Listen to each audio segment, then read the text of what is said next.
नमस्कार दोस्तों, मैं हूं विभोर और आपका एक बार फिर से स्वागत करता हूं मेरे यूट्यूब चैनल पर जिसका नाम है लर्न लॉ विद विभोर। हम लोग लीगल मेथड्स की एक सीरीज़ लेकर चल रहे थे, जिसमें हमने पिछली वीडियो पर बात करी थी फंक्शंस ऑफ लॉ के बारे पर कि लॉ के फंक्शंस क्या-क्या होते हैं। आज की इस वीडियो पर हम बात करेंगे लॉ, जस्टिस एंड मोरालिटी के बारे पर कि लॉ क्या है, जस्टिस क्या है, मोरालिटी क्या है, इनका आपस पर कनेक्शन क्या है, इनकी इम्पोर्टेंस क्या है, ये चीज़ें होती क्या हैं। आज की इस वीडियो पर हम इन बातों को समझने की कोशिश करेंगे। तो जब भी हम बात करते हैं लॉ, जस्टिस एंड मोरालिटी की, हमको बात जानना ज़रूरी है कि तीनों चीज़ें एक सोसाइटी को गवर्न करने के लिए इम्पोर्टेंट हैं। लॉ भी, जस्टिस भी, मोरालिटी भी। हम लोगों ने पिछली वीडियो पर बात करी थी लॉ क्या है। हम लोगों ने जाना था कि अलग-अलग जूरिस्ट्स का लॉ को लेकर के क्या विचार है, उनके हिसाब से लॉ क्या है। हम लोग आज की वीडियो पर जो फ़ोकस करेंगे, वो ज़्यादा करेंगे मोरालिटी और जस्टिस के ऊपर। बट एक लॉ का एक बैकग्राउंड हमको पता है कि लॉ है क्या? लॉ एक सिस्टम ऑफ गवर्नेंस है जो एक सोसाइटी को गवर्न करता है, एक सोसाइटी को रेगुलेट करता है। अलग-अलग जूरिस्ट्स ने अलग-अलग डेफ़िनिशन दी है। कोई कहता है कि लॉ का एक कॉमन विल ऑफ पीपल है, कोई कहता है कि कमांड ऑफ सोवरेन है। बट लॉ हमको पता है कि क्या है। हम सब लॉ समझ चुके हैं कि लॉ क्या है। लॉ का बेसिक पर्पस क्या है, लॉ का मतलब क्या है, लॉ का इम्पोर्टेंस क्या है, इस बात को हम जान चुके हैं। तो बेसिकली एक अथॉरिटी के थ्रू इम्पोज्ड कुछ रेस्ट्रिक्शंस हैं, जो एक सोसाइटी के अंदर कंडक्ट को मेंटेन करता है, वो लॉ है। ठीक है? अब लॉज़ बनते कैसे हैं? हमने कहा था कॉमन विल ऑफ पीपल है, लॉ का पर्पस क्या है? लॉ का पर्पस है टू अचीव जस्टिस। और लॉ बनते कैसे हैं? लॉ बनते हैं मॉरल से। एक मोरालिटी को प्रूव करने के लिए लॉ बनते हैं। अब ये लॉ, जस्टिस और मोरालिटी है क्या-क्या? इस बात को समझना बहुत ज़्यादा इम्पोर्टेंट है और बहुत ज़्यादा मतलब हमको इस चीज़ को समझने के लिए थोड़ा-सा इन डेप्थ जाना पड़ेगा इन तीनों के मतलब के बारे पर कि लॉ है क्या? लॉ का मतलब क्या है? इस बात को हम आकर के समझेंगे। ठीक है? तो लॉज़ जो हैं वो बेसिकली बनते हैं मॉरल से। बट ज़रूरी नहीं है कि जितने लॉ बन रहे हैं वो मॉरल्स को देख कर के ही बनते हों। वो मॉरल्स की वजह से ही बन रहे हों।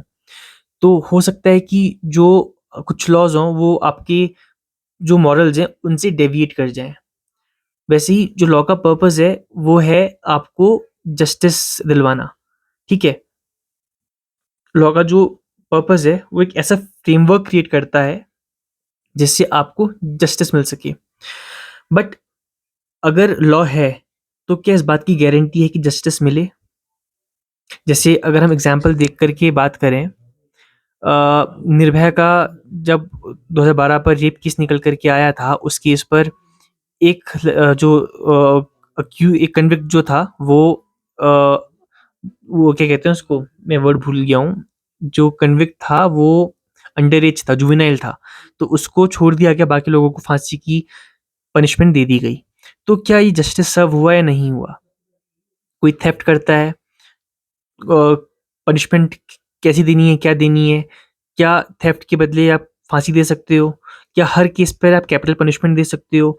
तो जस्टिस क्या है, वो कैसे पता चलेगा? वो पता चलेगा कि लॉ के उस फ्रेमवर्क से जो उस जस्टिस को रीच करने की बात करता है।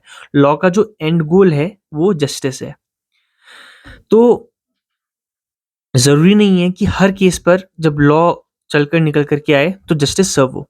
जब वकील और जज बैठते हैं, एक केस को कोर्ट में डिस्कस करते हैं, एक केस कोर्ट के सामने आता है, उसके ऊपर आर्ग्यूमेंट्स होती है, तो ज़रूरी नहीं है कि हर केस पर जस्टिस मिले, क्योंकि जस्टिस एक एब्स्ट्रैक्ट कॉन्सेप्ट है। लॉ का पर्पस जस्टिस सर्व करना है, बट ज़रूरी नहीं है कि जितनी बार भी आप काम करो, वहाँ आपको जस्टिस मिले ही मिले। ठीक है? और जो जस्टिस है, वो कहीं न कहीं मॉरल वैल्यूज़ को शो करता है कि हाँ, एक मोरालिटी के हिसाब से ये होना चाहिए था, तो वो हो रहा है। अगर नहीं होना चाहिए था, तो नहीं होता। क्योंकि fairness, equality, well-being of individuals, ये जो चीज़ें हैं, ये सब मोरालिटी का पार्ट भी है, ये पार्ट जस्टिस का पार्ट भी है। बट जस्टिस को कैसे आप इंटरप्रेट करोगे, जस्टिस क्या है, उसको जानना बहुत ज़्यादा ज़रूरी है। तो सबसे पहले हमें पता है लॉ क्या है? Law is the command of sovereign. Backed by sanctions. Austin की डेफिनेशन लेकर चलते हैं कि एक सोवरिन की कमांड है जो सैंक्शंस के थ्रू बैक्ड है। इसका पर्पस क्या है वो बाकी ने बता रखा है, it's the spirit of people. और एक बेंथम की डेफिनेशन थी जो बात करता है कॉमन गुड ऑफ एवरीवन, है ना। तो सबका भला करने वाला जो चीज़ है वो लॉ है। तो जब हम बात कर रहे हैं लॉ की, हमने ऑस्टिन की, बेंथम की डेफिनेशन देखी है। इनका जो पर्पस है वो है to secure justice, to meet the ends of justice. क्योंकि अगर आप हिस्ट्री की किताब खुलकर देखते हो, आपने पढ़ा भी होगा, French revolution, Russian revolution, Italian revolution, Magna carta, ये सब चीज़ें आई क्यों? ये आपका सिविल डिसोबीडियंस मूवमेंट जो हुआ था इंडिया के अंदर ही, क्विट इंडिया मूवमेंट हुआ था। जो मूवमेंट्स निकल करके आए हैं, जो ये सोशल मूवमेंट निकल करके आए हैं, ये होते क्यों हैं? ये इसीलिए होते हैं क्योंकि जस्टिस के अगेंस्ट जाकर के जो सिस्टम है वो काम करना शुरू कर देता है। फ्रेंच रेवोल्यूशन क्या हुआ था? क्योंकि वहाँ के जो किंग थे, उन लोगों ने अय्याशियाँ करना शुरू कर दी थी। लोगों का पैसा उड़ाना और लोग गरीबी में आ गए थे एकदम। रशियन रिवॉल्यूशन का कारण भी लगभग-लगभग सेम था। इंडिया में अंग्रेज़ आए थे, टैक्स में इवन दांडी मार्च हुआ था क्योंकि सॉल्ट पर टैक्स लगा दिया था। अब जब सॉल्ट पर टैक्स लगा दिया तो जस्टिस जस्टिस सर्व हो कैसे रहा है? तो उसको काउंटर करने के लिए जो मूवमेंट होते हैं वो बेस्ड होते हैं जस्टिस के ऊपर। Justice is a social need. हम सब लोग इस समाज पर रहते हैं क्योंकि हमें जस्टिस की रिक्वायरमेंट है। तो जस्टिस है क्या? लॉ पता है, command of sovereign backed by sanctions. But just what is justice? Justice is a universally accepted norm. जो सब लोग मानते हैं वो जस्टिस है। जो सबके हिसाब से सही है वो जस्टिस है। अगर 2 लोग हैं, 2 लोग सेम काम करते हैं, आपके पास ₹100 हैं, अब दोनों को 50-50 रुपए दोगे, ये जस्टिस है। आप किसी को 60-40 कर दोगे बेस्ड ऑन वो दिखता कैसा है और वो रहता कहाँ पर को है, वो क्या है, तो जस्टिस एग्ज़ैक्टली नहीं हो पाएगा क्योंकि यहाँ पर दोनों लोगों ने सेम काम करा, सेम टाइम पर काम करा। बट वहीं पर को अगर आप थोड़ा सिचुएशन चेंज कर दो, एक जना लेट्स से बहुत गरीबी के एरिया पे काम कर रहा है, एक जना बहुत वेल टू डू एरिया पर काम कर रहा है, दोनों का काम सेम है। एक फैक्ट्री में ऑपरेट करता है, एक मैनुअल लेबर लेबर कर रहा है। तो इस केस पर जस्टिस आप दोनों को सर्व करने के लिए आप एक ऐसा सिस्टम डेवलप करोगे कि दोनों के साथ इक्वल ट्रीटमेंट हो। आप ये नहीं करोगे कि जो मैनुअल काम कर रहा है उसको मैं कम दे दूँ या फैक्ट्री में जो काम कर रहा है उसको ज़्यादा दूँ क्योंकि फैक्ट्री वाले का जो आउटपुट है वो ज़्यादा है। अगर ये हो जाएगा तो जस्टिस नहीं हो पाएगा। ठीक है? तो एक ऐसा सिस्टम जहाँ मोरालिटी हो, जहाँ फेयरनेस हो, जहाँ सबका इम्पार्शियल ट्रीटमेंट हो रहा हो with in accordance with law, वो जस्टिस है। तो जस्टिस का बेसिक मतलब क्या है? जस्टिस का बेसिक मतलब है एक ऐसा सिस्टम जहाँ पर को लोगों को आप फेयरली ट्रीट कर रहे हो, इक्वली ट्रीट कर रहे हो, आपकी जो मॉरल्स हैं, मॉरल वैल्यूज़ आपकी पूरी हो रही हैं and eight the end of the day आप लॉ के दायरे पे रह कर के उस काम को कर रहे हो, तो वो जस्टिस है। तो basically justice is a guiding principal जो लॉ को और एक सोसाइटी को गवर्न करता है। एक लीगल कंपास बताता है कि लॉ को किस तरफ जाना चाहिए, लॉ को कैसे जाना चाहिए। एक अगर फॉर एग्ज़ाम्पल अगर कोई लॉ पर कोई डिस्प्यूट निकल कर के आता है, तो वो लॉ सही है, गलत है, वो जस्टिस बता सकता है। अभी आज के टाइम पर सेम सेक्स मैरिज के ऊपर बात हो रही है, कोर्ट पर चर्चा चल रही है। तो उसका कारण क्या है? समाज के समाज में बदलाव के साथ-साथ चीज़ें बदलने को आई हैं। तो जब ऐसी कंडीशंस निकल कर के आती हैं, तो जस्टिस अब कैसे सर्व होगा? एक पुराना लॉ है, जो सेम सेक्स मैरिज के अगेंस्ट बात करता है, जो हमारे पास अभी तक सेक्शन 377 था अननेचुरल ऑफेंसेस का, जो उसमें कंसेंशुअल पार्ट था, सुप्रीम कोर्ट ने उसको अनकॉन्स्टिट्यूशनल डिक्लेयर कर दिया है। क्यों? क्योंकि अगर नहीं करेंगे तो जस्टिस सर्व नहीं हो पाएगा। Eight the end of the day law का पर्पस है कि जस्टिस को वो सर्व कर सके। एक कोट आता है, अगर आपने सुना भी होगा, injustice anywhere is a threat to justice everywhere. अगर कहीं भी इनजस्टिस हो रहा हो तो दुनिया भर की जस्टिस को वो थ्रेट है। दूसरा आप अगर एक कोट में और देता हूँ, justice is a wound without cure. मतलब sorry, law without justice is a wound without cure. जो कोट है वो है, law without justice is a wound without cure. आपके हाथ में चोट लग जाए, आपके पास उसको ठीक करने का कोई इलाज ना हो, तो लॉ बिल्कुल वैसे ही बिना जस्टिस के। तो इन सिंपल टर्म अगर हम बात करते हैं कुछ डेफिनेशंस की, जस्टिस को किसने किस तरीके से डिफाइन कर रखा है, तो सबसे इंपॉर्टेंट नाम इसमें आता है जॉन रॉल का। बट आज की इस वीडियो में हम 2 लोगों का नाम लेंगे। एक लेंगे हम जॉन रॉल की डेफिनेशन और एक लेंगे हम एरिस्टोटल की डेफिनेशन। क्योंकि एरिस्टोटल ने भी लॉ को काफ़ी हद तक डिफाइन करा है और एरिस्टोटल का भी काफ़ी बड़ा एक कंट्रीब्यूशन है लॉ के फील्ड पर। मतलब इवन अगर आप देखो तो द रिपब्लिक जो है वो काइंड ऑफ जस्टिस के ऊपर ही बेस्ड किताब है। मतलब तो द रिपब्लिक का भी जो एक बेसिक थीम रहती है निकल कर के आती है, वो जस्टिस निकल कर के आती है कहीं न कहीं पर को। तो बेसिकली जब हम बात करते हैं एरिस्टोटल की डेफिनेशन की, तो एरिस्टोटल कहता है justice means giving people what they deserve. Justice means giving people what they deserve. ये डिफाइन किया है एरिस्टोटल ने जस्टिस को। Justice means giving people what they deserve. लोगों को वो देना जो वो डिजर्व करते हो। अब ये है एग्जाम्पल लेकर समझते हैं। सपोज एक खेत पर 10 लोग काम करते हैं। उनमें से 5 लोग जो हैं वो बहुत ईमानदारी से पूरे डेडिकेशन से काम करते हैं और जो बाकी 5 लोग हैं वो मस्ती में गप्पे मारते हैं बीच पर, कभी चाय पी रहे हैं, कभी ब्रेक ले रहे हैं, काम नहीं करते हैं। Eight the end of the day जो उस खेत का मैनेजर है वो आता है और सब लोगों को इक्वल पैसे देता है। तो क्या जस्टिस हुआ या नहीं हुआ? द बेसिक आंसर इज नहीं हुआ। क्यों? क्योंकि जो 5 लोग काम कर रहे थे, उन्होंने अपना कंट्रीब्यूशन ज़्यादा दिया। जो 5 लोग मस्ती कर रहे थे, उन्होंने कम दिया। तो जस्टिस कब होगा? जस्टिस तब होगा जिन 5 ने काम कर रखा है उनको उन जो वो डिज़र्व करते हैं वो मिले। जिन 5 ने काम नहीं कर रखा है उनको वो मिले जो वो डिज़र्व करते हैं। तो basically justice means giving people what they deserve. ये कहा एरिस्टोटल ने। अब हम आते हैं जॉन रॉल की डेफिनेशन पर। जॉन रॉल्स ने जस्टिस को बहुत अच्छे तरीके से डिफाइन कर रखा है और इनका जो स्टूडेंट्स है जस्टिस के ऊपर वो बहुत इन डेप्थ तो बहुत अच्छा है। तो इनके हिसाब से justice means fairness. Justice means fairness, कि फेयरनेस हो। काइंड ऑफ एरिस्टोटल की डेफिनेशन है। इन्होंने जस्टिस को काफी इलेबोरेट कर रखा है। 3 पॉइंट की इन्होंने बात कर रखी है। Number 1 maximisation of liberty. Number 1 maximisation of liberty. Number 2 equality for all. And number 3 equality of opportunity. मैं एक बार फिर रिपीट करता हूँ। मैक्सिमाइजेशन ऑफ लिबर्टी, लिबर्टी को मैक्सिमाइज कर दो।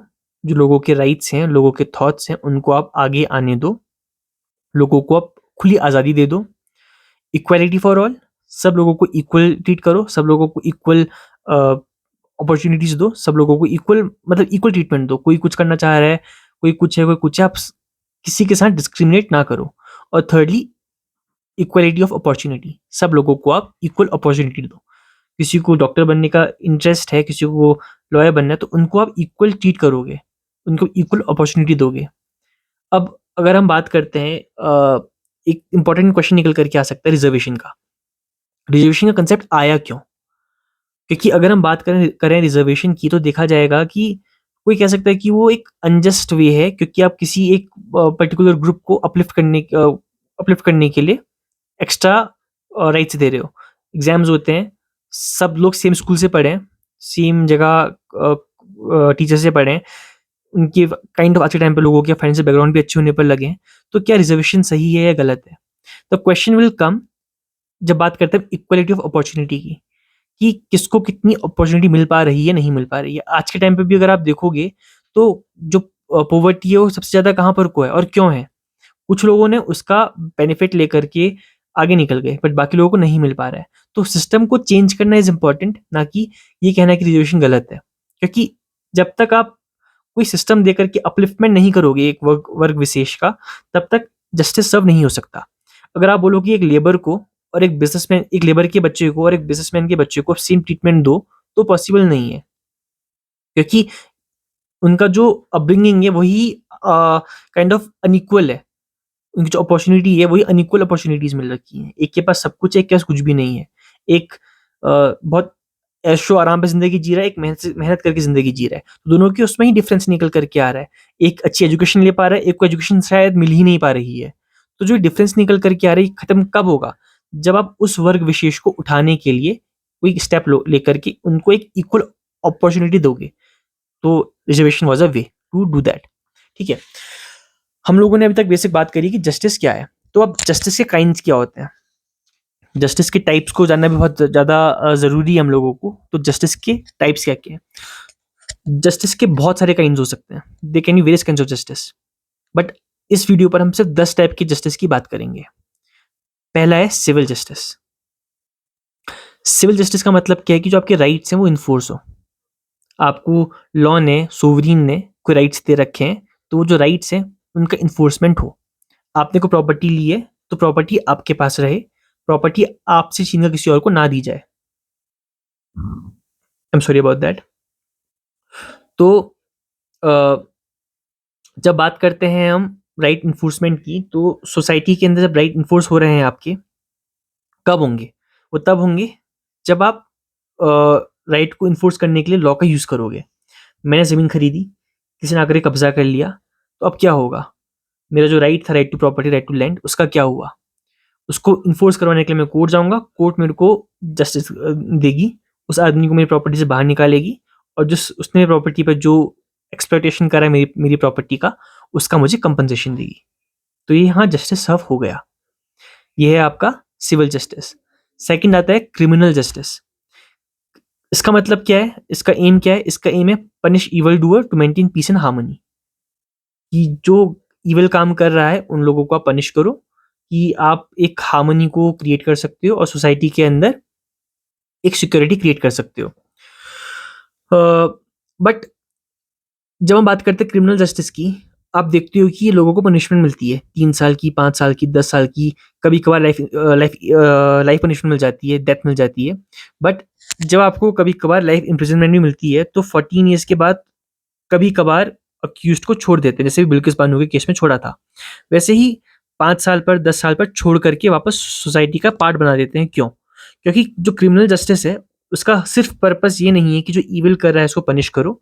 उसका पर्पस ये भी है कि जो लोग इविल कर रहे हैं उनको रिफॉर्म करो और वापस सोसाइटी पर लेकर के आओ। और इसलिए इसको कभी कभार रेस्टोरेटिव जस्टिस भी बोलते हैं। Criminal justice is sometime also known as restorative justice. फिर आता है डिस्ट्रीब्यूटिव जस्टिस। अब हम एक सोसाइटी के अंदर रहते हैं, एक समाज के अंदर पानी है, हवा है, तेल है, अलग अलग रिसोर्सेज हैं, उनको किस तरीके से डिवाइड करोगे, दैट इज डिस्ट्रीब्यूटिव जस्टिस। इसका मतलब क्या होता है कि आप किसी इंडिविजुअल को फेवर नहीं करोगे, आप सब लोगों को इक्वल अपॉर्चुनिटी दोगे, सब लोगों को इक्वल डिस्ट्रीब्यूशन इन रिसोर्सेज का करोगे। क्योंकि अगर आप कोई सपोज कोई बड़ा है, ये बहुत, देखो मैंने कहा जस्टिस एक एब्स्ट्रैक्ट कंसेप्ट है, जस्टिस अचीव करना बहुत मुश्किल काम है। अगर हम डिस्ट्रीब्यूटिव जस्टिस एग्जांपल लेकर के भी देखें, तो दुनिया में दुनिया में बात करके देखते हैं, जो 4% लोग हैं सब के सब रिसोर्सेज उनके पास है, बट जो बाकी लोग हैं उनके पास कुछ नहीं है।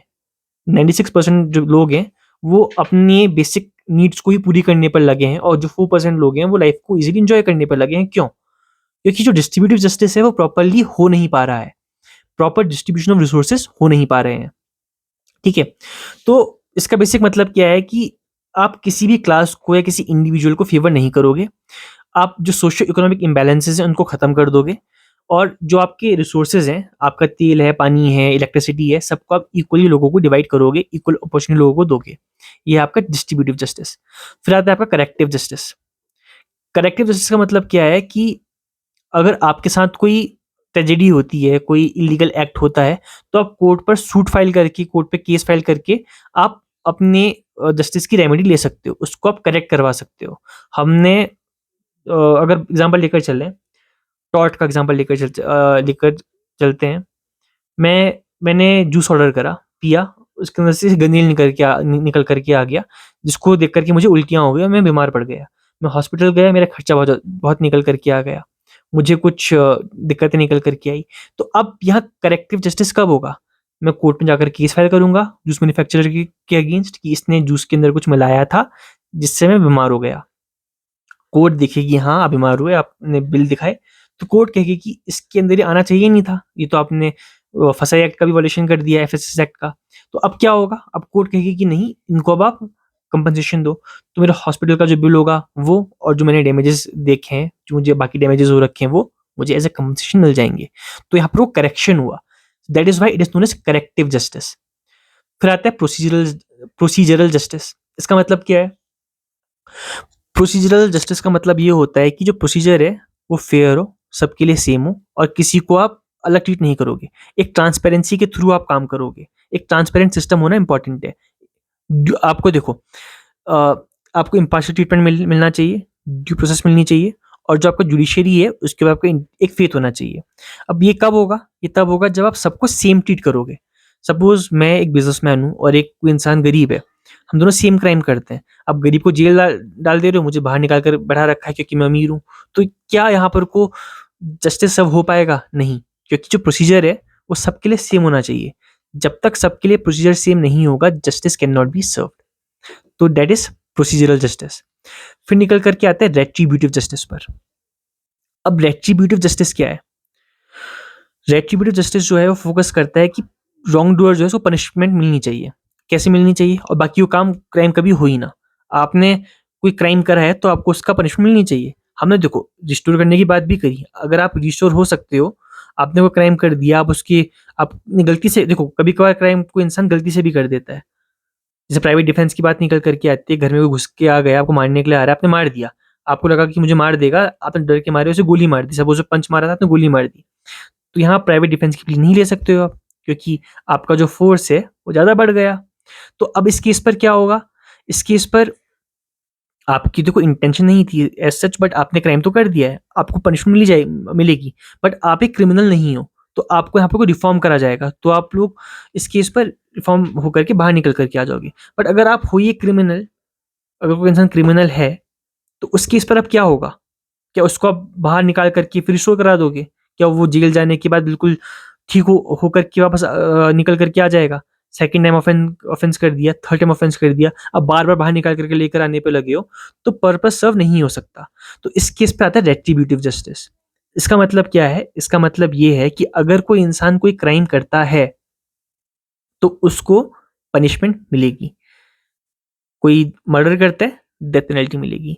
तो ऐसे जो पनिशमेंट निकल करके आती है, उसमें आप एक बैलेंस क्रिएट करते हो, एक सोसाइटी पर और जो हार्म है उस पर, जो जिसके ऊपर हार्म कॉज कर रखा है उस पर, और जो पनिशमेंट उसके ऊपर आप एक बैलेंस क्रिएट कर दोगे कि हाँ, ये इंसान हार्म करने पर लगा है, उसको आप रेट्रिब्यूटिव जस्टिस दे करके डेथ पेनल्टी दे दी जाए।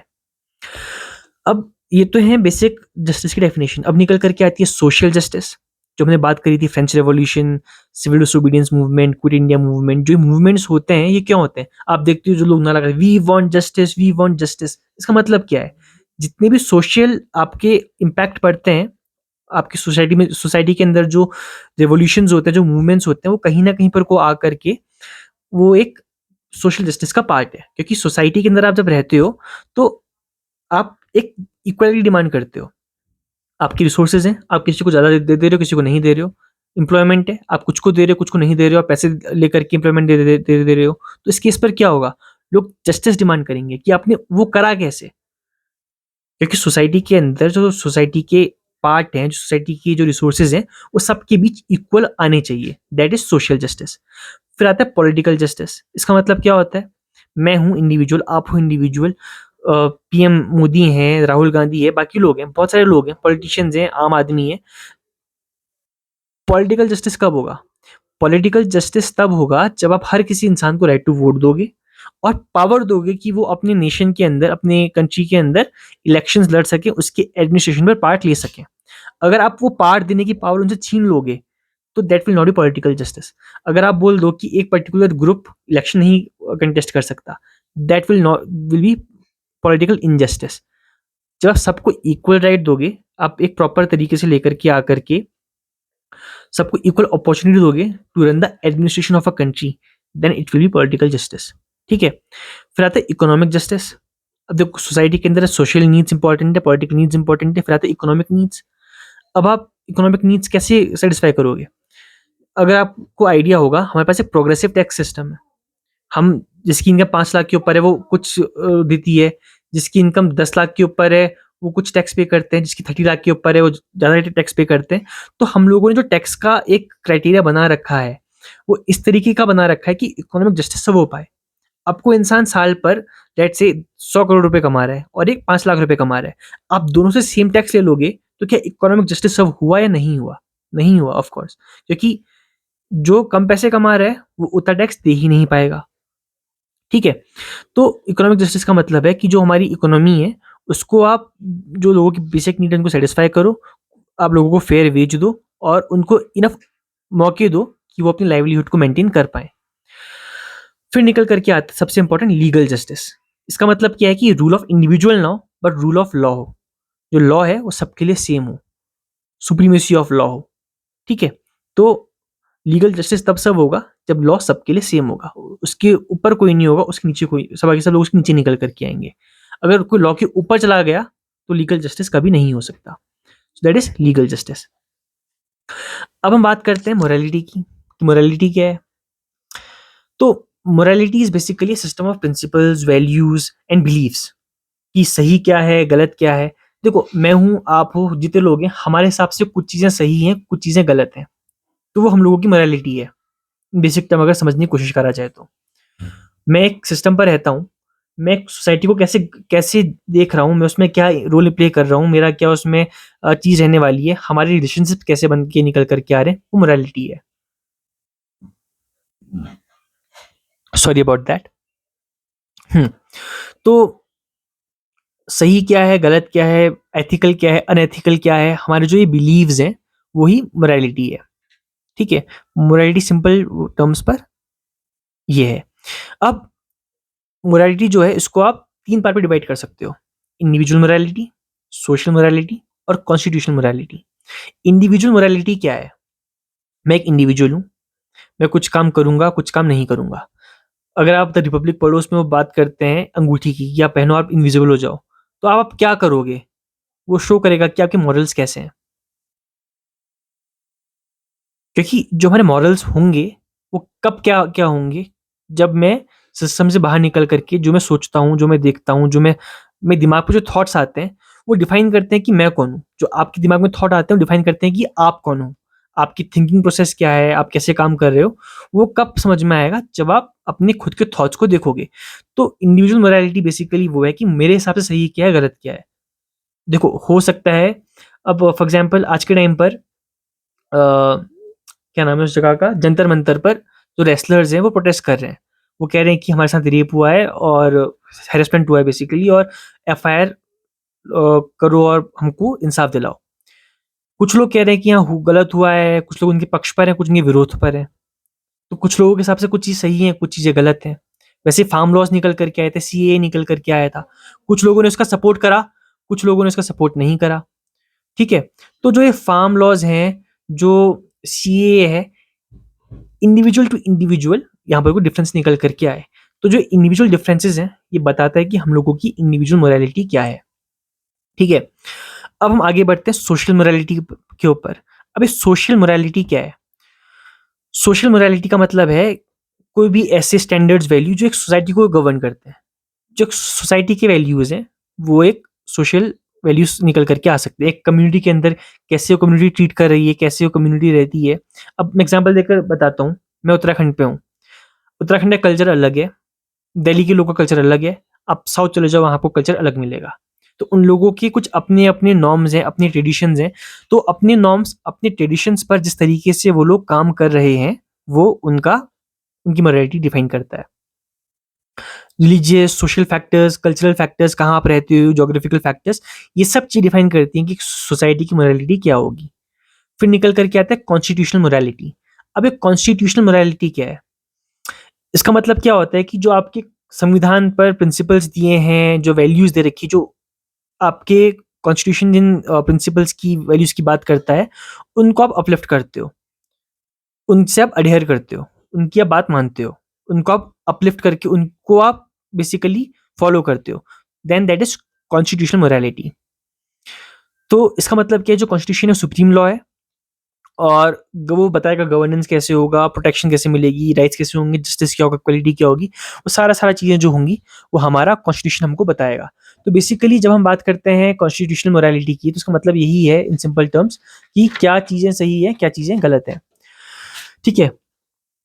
हाँ, इसमें एक इम्पॉर्टेंट चीज़ ये है कि अगर फॉर एग्ज़ाम्पल कभी कॉन्स्टिट्यूशनल मोरालिटी पर और सोशल मोरालिटी पर कोई डिफरेंस निकल कर के आए, तो in that case constitutional morality will always prevail. क्योंकि constitution is the supreme law of the land. वो बताएगा कि बाकी सब चीज़ें कैसे गवर्न होंगी। आपका सपोज़ एक कम्युनिटी में आप रहते हो, वो एक पर्टिकुलर चीज़ करती है जो अनकॉन्स्टिट्यूशनल है। तो इन दैट केस जो कॉन्स्टिट्यूशन के नॉर्म्स दे रखे हैं, जो कॉन्स्टिट्यूशनल मोरालिटी है, वो सोशल मोरालिटी के ऊपर प्रिवेल कर जाएगी। ठीक है, अब हम आते हैं आज के लास्ट टॉपिक पर, जो है nexus between law and morality. तो लॉ एंड मोरालिटी के बीच पर नेक्सस क्या है? नेक्सस का मतलब क्या होता है, कनेक्शन क्या है? तो हमने बात करी जस्टिस की। देखो, justice is an abstract idea, वो हम बात करते हैं यूटोपिया के स्टेट की, जस्टिस इज दैट। अब बात हम कर रहे हैं कि लॉ एंड मोरालिटी के बीच में कनेक्शन क्या है। मैं फिर एग्जांपल देकर के समझाऊंगा इसके बाद। तो पहले हम बात करते हैं विनग्राडॉफ की। विनग्राडॉफ ने कहा कि object of law is submission of individual will to the organised will of the society. According to Vinogradoff, Vingradov, Vingradov, according to Vingradov, object of law is submission of individual will to the organized will of the society.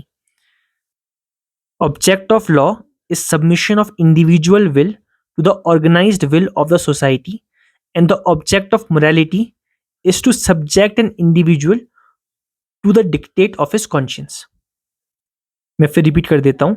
According to Vinogradoff, object of law is submission of individual will to the organized will of the society, and the object of morality is to subject an individual to the dictate of his conscience. वैसे pattern ने भी बोल रखा है कि जो morals हैं वो कंसंट्रेट करते हैं इंडिविजुअल के ऊपर, और जो लॉ है वो कंसंट्रेट करता है सोसाइटी के ऊपर। जो मॉरल्स हैं वो बात करते हैं इंटेंशन की, कि मैं सोच क्या रहा हूँ, मेरे इंटेंशंस क्या हैं, वो मोरालिटी है। लॉ जो है वो बात करते हैं कंडक्ट की, मेरा कंडक्ट क्या है, मैं काम क्या कर रहा हूँ, अगर मैं कोई इलीगल कंडक्ट करूंगा मुझे पनिशमेंट मिलेगी। कंडक्ट क्या होने वाला है वो लॉ है, मैं सोच क्या रहा हूँ वो मोरालिटी है। अब हो सकता है कि कोई चीज़ है उसमें मैं खुश हूँ, हाँ ठीक है हो रहा है, भले वो अनलॉफुल क्यों ना हो, वो मेरी मोरालिटी है। बट अगर मैं उसको कर दूँ तो वो अनलॉफुल एक्ट बन जाएगा, वो लॉ है, मुझे पनिशमेंट मिलेगी। ठीक है, जो लॉ है वो कंसर्न है इंडिविजुअल से, जो मोल्ड करते हैं कि इंडिविजुअल कैसे काम करेगा। मॉरल्स बताते हैं कि मैं कौन हूँ, मैंने कहा ना कि मैं क्या हूँ, मैं क्या कर सकता हूँ, मैं कैसे डील करूँ खुद के साथ, वो मॉरल्स हैं। लॉ बताता है कि जो इंडिविजुअल है उनका दूसरे इंडिविजुअल्स के साथ और एक स्टेट के साथ कैसा रिलेशन होने वाला है। अब देखो, अगर आप मॉरल्स को ना मानो, हम जैसे बड़ों को देख करके नमस्ते बोलते हैं, पाँव छूते हैं, अब वो काम ना करो, फर्क क्या पड़ता है? तो आपके जो इंटरनल कॉन्शियंस है वो मॉरल्स को गवर्न करती है। अगर आप, मैं जा रहा हूँ, कोई बड़ा दिखता है जान पहचान का, मैं हाय हेलो नहीं बोलता, पाँव नहीं छूता हूँ, तो क्या हो जाएगा? कुछ नहीं। मुझे क्या पता है आत्मग्लानि हो या वो भी नहीं हो। बट अगर कोई चीज़ लॉफुल है, लॉ के हिसाब से मुझे वो काम करना ही करना, मैं ना करूँ तो मुझे पनिशमेंट मिलेगी, क्योंकि law is enforced by state. Morals are govern by your conscience, but law is govern by and enforced by the state. ठीक है, जो मॉरल्स हैं वो यूनिवर्सली एप्लीकेबल हैं। अगर आपके लिए कुछ मॉरली सही है तो दुनिया में सबके लिए मॉरली सही है। क्योंकि अगर आप देखो, किसी की जान बचाना, लॉ कहता है कि बचाओ ना बचाओ आपकी चॉइस है, और ना बचाओ फर्क नहीं पड़ता, लॉ आपको पनिशमेंट नहीं दे सकता किसी की जान बचाने पर। बट वहीं पर को मोरालिटी की बात निकल कर क्या है, लोग कहेंगे कैसे गंदा आदमी है, बचाया है नहीं। डिफरेंस यहाँ पर को निकल कर के आता है। लॉ एक यूनिवर्सल वैल्यू है, बट जो लॉ है वो डिपेंड करता है कि आपकी जो सोसाइटी है वो कैसी है। अब ये है डिफरेंस की बात, लॉ और मॉरल्स के ऊपर। अब कनेक्शन क्या है? देखो, अगर हम बात करें अर्ली टाइम की, तो मॉरल्स ने ही सोसाइटी को फ्रेम करा है, मॉरल्स ने ही सोसाइटी चलाई है। तो मॉरल्स जो शुरू के थे वो लॉ का बेसिस बने। शुरू पर जो मॉरली सही था वो लॉ था, बट धीरे धीरे करके लोगों को लगा कि एक सोसाइटी को कलेक्टिवली आप कैसे अपलिफ्ट कर सकते हो। तब जा करके जो कुछ मॉरल्स थे आपने साइड ट्रैक करे और आप लॉ को लेकर के आए। जो मॉरल्स आपके अच्छे थे उनको एज अ लॉ आप लेकर के आ गए। फिर हम बात करते हैं morals as a test of law, कि कोई चीज़ मॉरली सही है या नहीं है वो कब आप अंदाज़ा लगाओगे? अगर कोई चीज़ मॉरली सही है, हो सकता है लीगली सही ना हो। जैसे एग्जांपल लेके चलते हैं सेम सेक्स मैरिज का। आज के टाइम पर कुछ लोगों का मानना है कि जो सेम सेक्स मैरिज है वो सही नहीं है, कुछ का मानना है सही है, क्योंकि मॉरल्स लोगों के लोग टू लोग वेरी करेंगे। बट लॉ क्या कहता है? कुछ लॉ ने उसको हाँ बोला, कुछ ने अभी तक उसमें चर्चा चल रही है, कुछ ने मना कर दिया। तो at the end of the day जो मॉरल्स हैं वो लॉ को गवर्न कराते हैं। And finally morals as the end of law, जो लॉ का अल्टीमेट पर्पस है, वह है कि मॉरल्स को अपलिफ्ट करा जाए, जस्टिस सर्व करा जाए। तो जस्टिस क्या है? It is based on morals. बहुत जूरिस्ट्स ने ये बोला है कि morals are nothing but justice. अगर आपको लग रहा है कोई चीज़ सही है, गलत है, तो वो मॉरल्स हैं। अब अगर हम एग्ज़ाम्पल लेके चलते हैं, सपोज़ 2 लोग झगड़ा कर रहे हैं, ठीक है? और झगड़ा करते-करते दोनों तालाब में गिर गए। बहुत बड़ी तालाब है, गिर गए और दोनों को तैरना नहीं आता। आप खड़े हो, आप देख रहे हो और आपको तैरना आता है। आप उनमें से एक जने को बचा सकते हो। तो आपका जो मॉरल है, वो बोल रहा है कि जा करके इनको बचाओ, कोशिश करो बचाने की, क्या पता उनमें से कोई बच जाए। अगर आप कूद करके एक को बचा देते हो और एक मर जाता है, तो क्या जस्टिस सर्व हुआ? नहीं ना, क्योंकि एक तो मर गया, आपने एक को बचाया बट एक मर गया, आपने दोनों को क्यों नहीं बचाया? आप दोनों को नहीं बचाते तब भी जस्टिस सर्व हो सकता था, क्या पता हो जाए। बट आपका मॉरल ने कहा कि बचाओ, आप बचाने के लिए कूदे, एक डूब गया, एक बच गया। तो इस केस पर अब क्या हो रहा है? तो बेसिकली जस्टिस सर्व अभी भी नहीं हुआ। एंड फाइनली जो आपका लॉ है, वो कहता है कि अगर आप नहीं कूदते हो और वो डूब जाते हैं, तो आपका कोई ऐसी ड्यूटी नहीं बनती है, क्योंकि आपने ना उनको धक्का दिया, ना आप उनके पास थे, आप जा रहे थे, आप एक पासर-बाई थे, आपने देखा लड़ाई कर रहे हैं, वो कूद गए, आपने हल्ला मचा दिया कि हाँ, डूब रहे हैं करके और लोगों ने देखा और चलते बने। कुछ नहीं हो सकता। लॉ कुछ नहीं करेगा आपको, क्योंकि आपकी गलती नहीं है। आपने कोई ऐसा काम करा ही नहीं, जहाँ पे पनिशमेंट मिल सकती है। तो लॉ, जस्टिस एंड मोरालिटी के ऊपर सबसे बड़ा डिफरेंस ये निकल कर के आ सकता है, जो मैंने एग्ज़ाम्पल दिया। इसके अलावा अगर हम बात करें एमटीपी की, which is medical termination of pregnancy, कुछ कंट्रीज़ पर वो अलाउड है, कुछ में नहीं है। जब किसी को अब कोई डॉक्टर है, उसको एमटीपी करनी है, अब एक क्वेश्चन निकल कर के आता है, जो फीटस होता है, क्या वो लिविंग है या नॉन लिविंग है? अब एक डॉक्टर अगर उसको मार देता है, तो क्या ही कमिटेड मर्डर और नॉट? डॉक्टर मोरली वो काम करना पसंद करेगा, नहीं करेगा? कब करना पसंद करेगा, कब नहीं करेगा? कब वो लॉफुल है, कब नहीं है? जस्टिस सर्व होगा, नहीं होगा? तो बहुत सारे क्वेश्चन्स निकल कर के आते हैं। वैसे ही एग्ज़ाम्पल ले लेते हैं ट्रेन वाला, जो मैं बहुत बार लेते रहता हूँ, कि ट्रेन है, आप ट्रेन ऑपरेटर हो, एक जगह आपकी फैमिली है, एक जगह 10 लोग अनजान हैं, आप किसको मारोगे? आप क्या अपने किसी फैमिली मेंबर को या 10 लोगों को? आपके मॉरल्स क्या बोलते हैं? लॉ क्या बोलता है? और जस्टिस क्या होगा? क्वेश्चन को समझने के लिए कि लॉ, जस्टिस, मोरालिटी क्या है? बहुत फिलोसोफर्स हैं, बहुत फिलॉसफी इसमें निकल कर के आई है। तो अपनी ओपिनियन बताओ कि आपके हिसाब से लॉ क्या है, जस्टिस और मोरालिटी क्या है? अगर आपके पास कोई एग्ज़ाम्पल है जिससे आप समझा सकते हो, तो that would be very commendable. मैं कोशिश करूँगा आपको देखने की, आपके एग्ज़ाम्पल्स को पढ़ने की। अगर आपका कोई क्वेश्चन है तो आप मुझसे पूछ सकते हो। अगर आपको कोई डाउट है या कुछ सजेशन देना है, तो आप मुझे कमेंट कर सक के बता सकते हो, या मुझे आप इंस्टाग्राम पर पर्सनली पिंग कर सकते हो। मेरा जो हैंडल है वो है @द_विभोर तिवारी। अगली वीडियो पर हम बात करेंगे क्लासिफिकेशन ऑफ लॉ के बारे पर। आज की वीडियो पे इतना ही, और अगर आपको वीडियो पसंद आए तो लाइक कर देना, चैनल को सब्सक्राइब कर देना, क्योंकि सब्सक्रिप्शन हो तो अच्छा रहता है कि देखने को मिले कि लोग कितने देख रहे हैं। और जस्टिस और मोरालिटी के ऊपर डिबेट करने का कुछ हो सके इस सीरीज़ को ख़त्म करने के बाद, तो कुछ दिमाग में आए तो कुछ ट्राई करेंगे कि कुछ एक इवेंट टाइप का ऑर्गेनाइज़ करें, जहाँ पर को लॉ, जस्टिस, मोरालिटी के बारे में हम एक डिस्कशन वगैरह कुछ कर सकते हैं। तो thank you very much for watching this video. अगर आपको वीडियो पसंद आई हो तो जो मैंने बोल दिया वो सब कर देना, और जल्द मिलते हैं नई वीडियो के साथ। Thank you so much for watching this video.